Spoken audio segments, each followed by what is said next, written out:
When my father, Howard Beckerman, was 9 years old, his sister Natalie took him to see his first movie. Hello. Hello.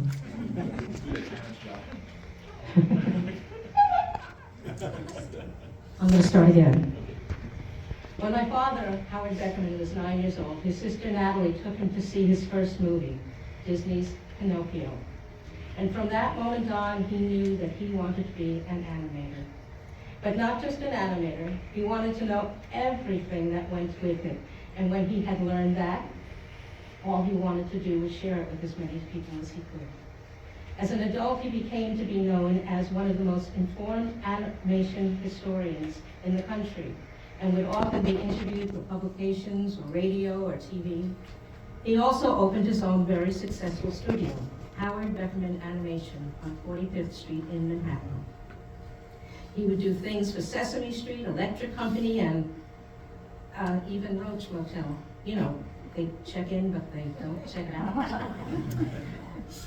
One day, unexpectedly, a fellow animator, John Colhane, called and asked if he could help him out by substituting for a class he was teaching.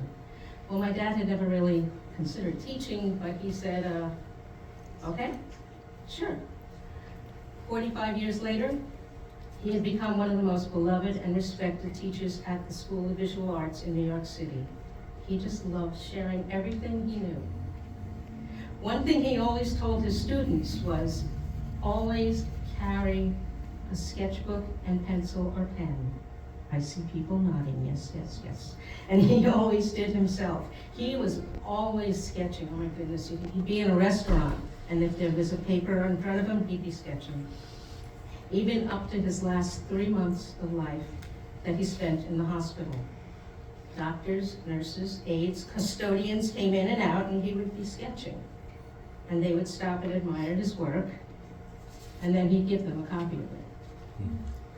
Soon, I could hear people in the staff saying, I've got a Howard Beckerman. Do you?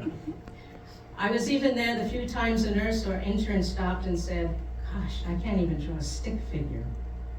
My dad smiled and said, come over here. I want to show you something. And they'd come to the bedside, and my dad smiled.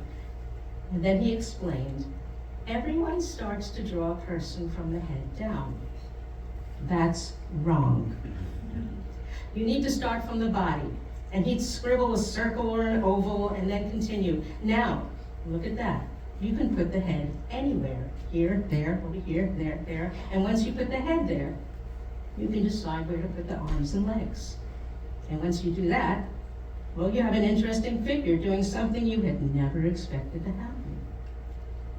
That was my dad, creating art and unexpected joy in life for himself and everyone else around him.